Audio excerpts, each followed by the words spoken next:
Hello and namaste, and wish you all a happy Yoga Day.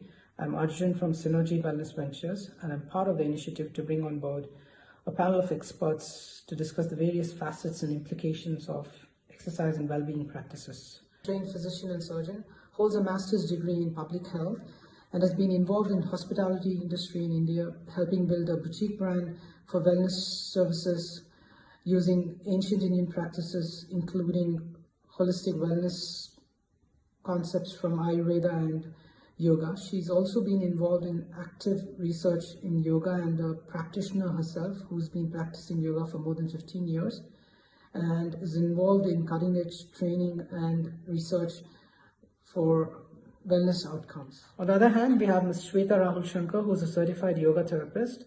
She's been practicing the Bihar School of Yoga and has been teaching children, general population and older adults for the past 5 years. She quit her job as an industrial engineer to pursue yoga full-time and is very keen to share her insights and knowledge about yoga for people who want to start learning and practicing yoga and pranayama. So Arjun, as you mentioned in your introduction, yoga has definitely become a global phenomenon. Right. And it's very gratifying to see it become mainstream and it become so popular. Because the benefits of yoga, as we all know it, is plentiful and is really very, very useful in situations like what we're going through. But the downside of something like this becoming so popular is the fact that we've become quite lackadaisical about how we teach it, and more importantly, how we practice it. Right? Most people are led to believe that yoga is a great agent of renewal and healing. Right. And there's no debating that. It is a proven fact today through evidence-based science that yoga is a deep change of renewal and healing. But I think what hasn't been mentioned enough as a part of the educational part of yoga is that yoga can do a significant amount of damage if it's not practiced correctly. Right. It can create great harm. It can create very, very deep injuries and sometimes permanent and lasting. Practicing yoga, educating the practitioner before practicing is what is important here. So, say for example, a person has an heart disease. He just walks into the class and gets into a chakrasana or the wheel pose. It has a lot of effect on his heart, which he is not aware of it. But then it is important as a practitioner to tell the teacher before what are the medical conditions he has, what he's going through. So I think that is how you bring awareness, consciousness into the yoga practice. Right. And in terms of specific injuries that could happen, what are the injuries that someone has to be mindful of before starting? Yeah, so injuries, that is where alignment in yoga postures comes into highlight.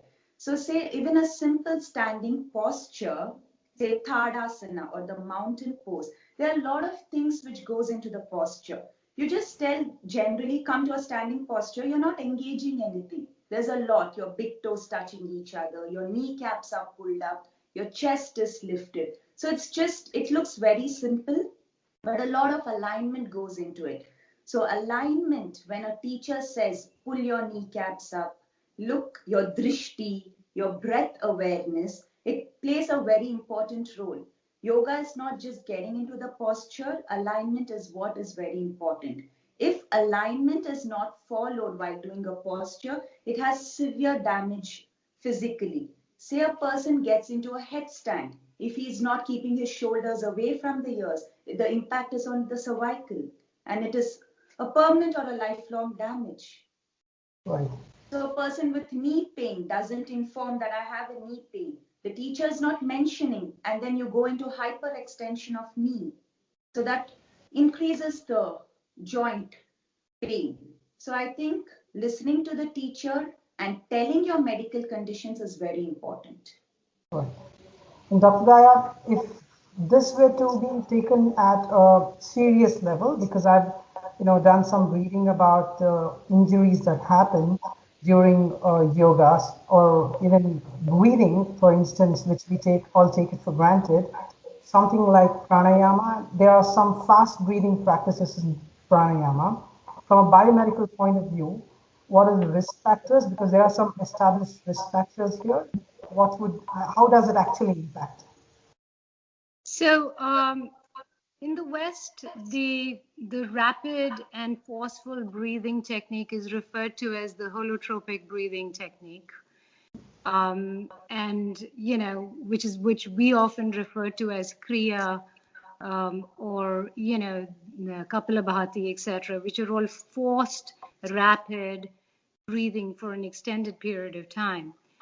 And the biology behind that essentially is when a person does forceful and sustained breathing for an extended period of time, we breathe out a fair amount of carbon dioxide. And we take in a limited amount of oxygen because the inhalation part of the breath cycle is limited, whereas the exhalation is prolonged.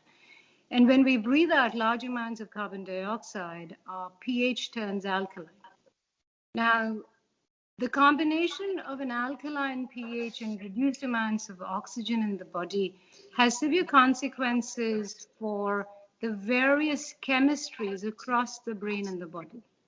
Now, for the average, normal, young, conditioned adult, they may be able to endure these changes without any permanent consequences. But for a person who may not be healthy, may have tendencies for seizures, may have tendencies for high blood pressure, episodes of high blood pressure, may have underlying psychological or mental issues, their ability to endure this may be highly, highly unpredictable. They may go through it. They may go through it but the challenge is that if we don't screen our patients effectively, which is not happening in standard practice, as these practices become mainstream and we do it with the masses, which is what I see happening across the country, it becomes very, very difficult to even follow, how many people are really benefiting from it and how many people are suffering fairly severe injuries from it. So, in as much as pranayama is a extraordinarily powerful tool to alter our minds, we must be aware and familiar with the consequences of it, especially when we do it with masses, large numbers of people, where there's been absolutely no screening of the people conducting these practices.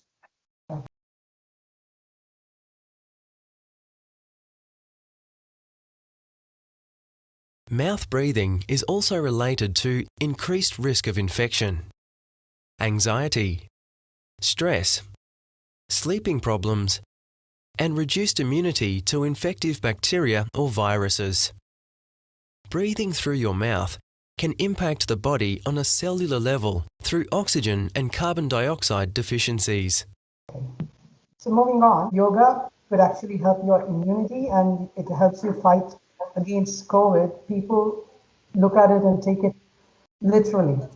So in real sense, how much of an impact does practicing yogasana and pranayama have on the immune system or the immune response from the body? I mean, either which way, the medical point of view or the exercise features can be discussed by Shweta. Dr. Dayap, could you just tell a little bit on this? So the scientific study of yoga has increased substantially in the past few years, and our understanding of the pathophysiology and the benefits of yoga has improved, and it's honestly become a fairly powerful evidence-based science. So that's the good news. And all of what we claim that yoga does is absolutely right on the dot, and we can today prove it through science. So yoga, when we talk about the benefits of yoga, let's break it down.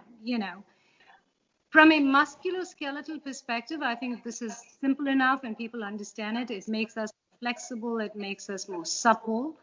And consistent practice over a period of time does help make our tendons and ligaments a lot more supple. What I like about yoga from a pure physical standpoint is it keeps our muscle integrity, and through keeping our muscle integrity, it maintains the integrity of joints without some of the impact damage that occurs in other extreme sports, which could be endurance sports or strength training. The damage that comes with those sports, we generally, if yoga is practiced right and consistently, we don't see it in yoga. But I think the most important benefit of yoga is its impact on the nervous system, and specifically on the autonomic nervous system, and specifically on the parasympathetic part of the autonomic nervous system. Now, this is something that a lot of people are becoming a lot more familiar with. The sympathetic nervous system is the part of our autonomic nervous system that essentially gives us our flight and fight response, that helps us cope with a potential threat. It's an extraordinarily important part of our nervous system. But if our body continues to stay in a state of stress, which is what most people are going through today, acute stress has become chronic stress. And when the body stays in a state of a sympathetic overdrive, which means that your heart rate is high, you breathe shallow, your BP is generally high, your cortisol levels are extraordinarily high, then this extended situation is extraordinarily tough in the body. And we have been able to prove that prolonged periods of stress, what we refer to as chronic stress, is the basis of a lot of illnesses, including cancer. And it has a deep impact on the immune system. So the whole idea about promoting yoga and pranayama is empowering the average person to be able to constantly switch on the parasympathetic nervous system in order to be in a state of rest and restore for most of our daily life. So when the parasympathetic nervous system, by engaging the vagus nerve, which carries most of our parasympathetic fibers, and basically connects our throat, our lungs, our heart, and our gut, by activating that through various yoga poses, through various activities of pranayama, etc., what we do is we reduce our heart rate, we bring down our respiratory rate, we reduce our BP, we decrease our muscle tone, and we increase the blood supply to all of our vital organs, including our gut, thereby enhancing our immune system, thereby maintaining the integrity and vitality of all of our life-sustaining systems or functions. And I think that is what is most important. This understanding of how yoga and pranayama, when practiced correctly, can truly help us become not just stronger physically, but more acutely aware of ourselves and of our environment, is the most beneficial aspect of yoga. Yeah, and Shrita, in terms of asanas and pranayama that would be beneficial in this regard, what would be your recommendation on that, and what would be the way to practice it? Yeah, so just to add to what Dr. Daya said regarding the nervous system, because of the pandemic and increased stress levels, our sympathetic nervous system is activated, which increases our stress. We are fatigued, and because of which it leads to poor sleep, poor eating habits, your emotional imbalance. So what happens with yoga? Yoga activates the parasympathetic nervous system, which is beneficial both for physiological and psychological balance. Each asana has its own benefits. For example, if we take forward bends, any forward bends in an asana, in a yoga practice, it calms the mind instantly because there's blood flow to your brain. Whereas you take a back bend practice, say for example, you're feeling lethargy. So an back bend immediately increases your energy levels. And it's the same with inversions where you upside down. So it gives you a lot of energy, it relaxes your mind, it calms. So every single asana practice has an impact. So say forward fold, back bends, inversions. Whereas when it comes to pranayama, as doctor mentioned, it has a lot to do, but it should be done under a certified teacher. Otherwise, the dangerous effects can last for a lifetime.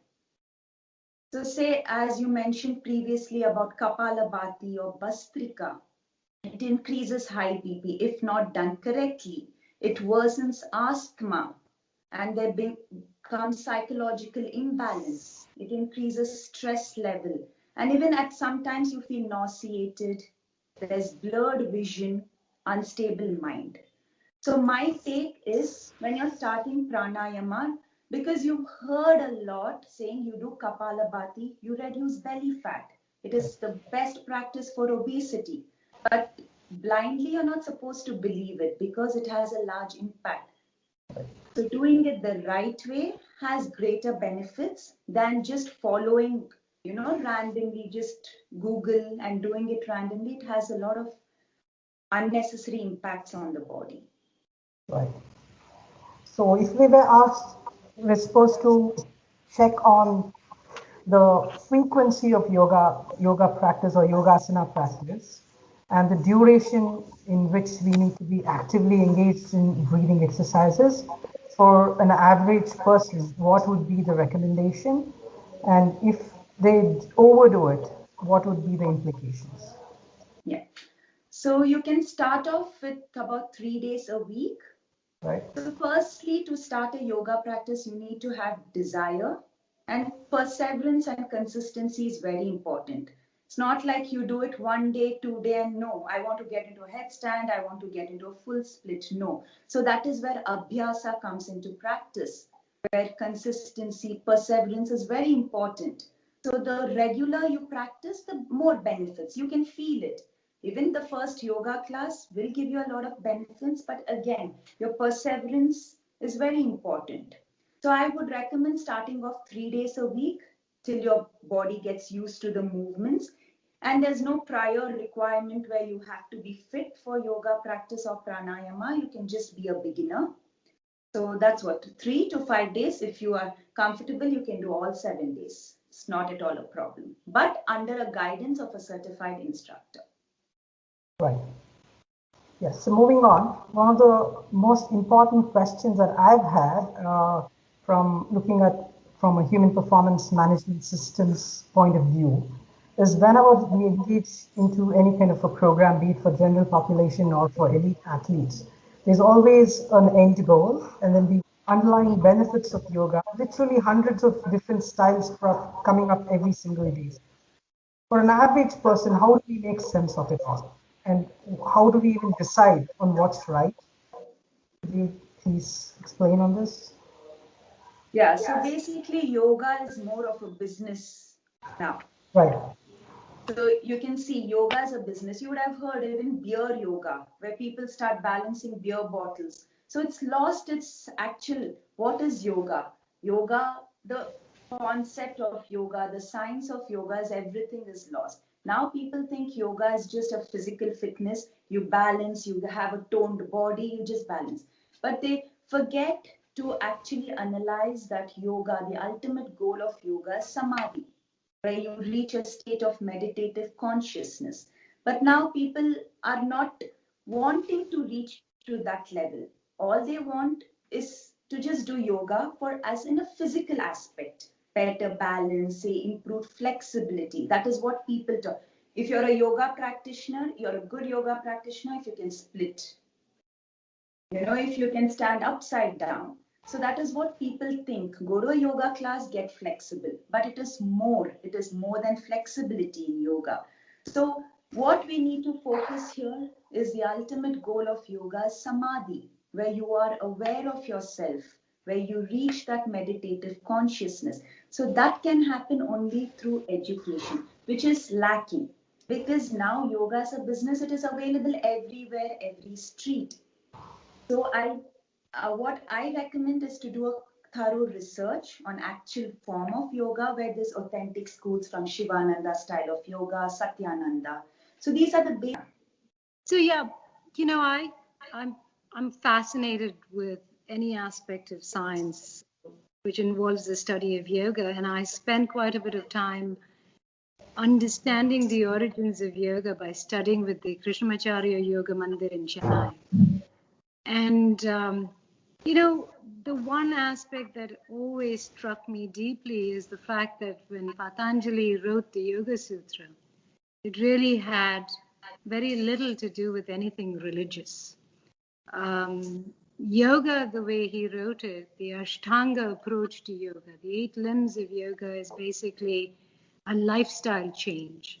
Yoga, asana practice is only one element of the 8 limbs of yoga, which basically is a deeply understood, well-written paper which tells you as to how to evolve, educates you as to how to evolve as a human being. And I think that's what gets missed most of the time. People equate asana practice to yoga, and that really is only one element of Patanjali, how Patanjali conceptualized yoga. To be honest to you, 20 years ago, when I started to do yoga, I approached it purely for the physical part of it. I had no understanding and no interest for any psychological benefits from yoga. I started doing yoga because I had been a runner for many, many years, and I needed to learn how to essentially stretch myself. But over a period of time, as I got deeper and deeper into it, even just deeper from a physical standpoint, I found myself gaining a lot of mental benefits. So, suffer so many deep emotional and psychological issues. I encourage, irrespective of what benefits they're seeking, I encourage people to go do yoga. Whether it is goat yoga or beer yoga or except for hot yoga, which I'm not a proponent of, I encourage people to try it out.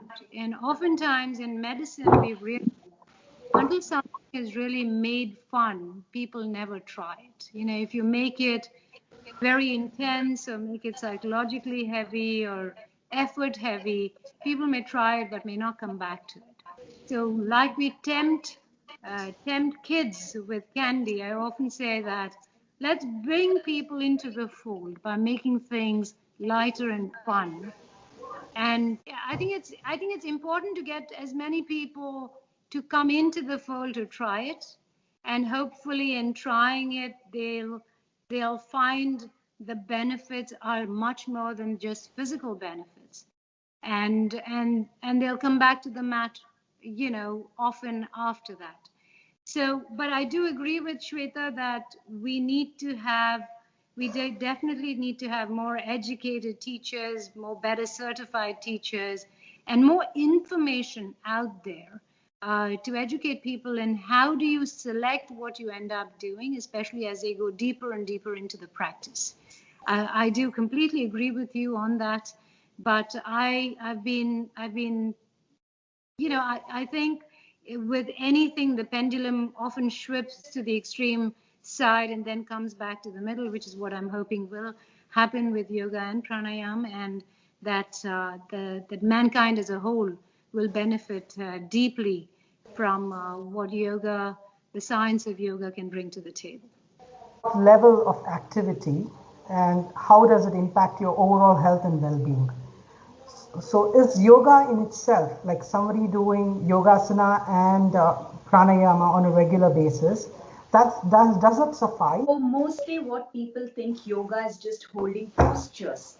But in yoga as well, we have static as well as dynamic flow. So when you ask a layman yoga, he thinks holding a posture for few breaths. No. As you said, cardiovascular, the vinyasa flow of yoga does work on your heart. It does strengthen your lungs. So there is a lot of cardio activity in there.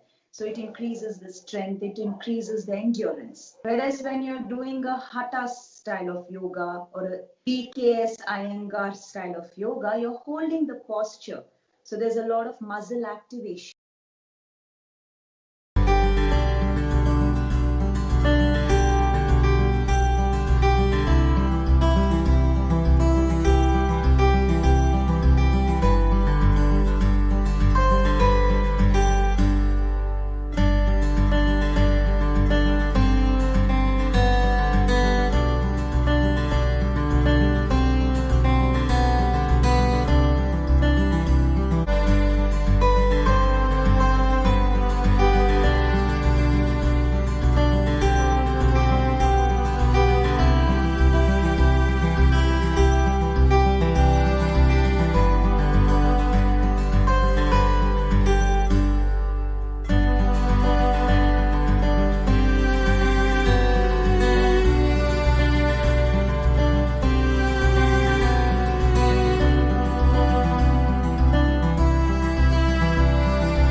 that way you're building strength.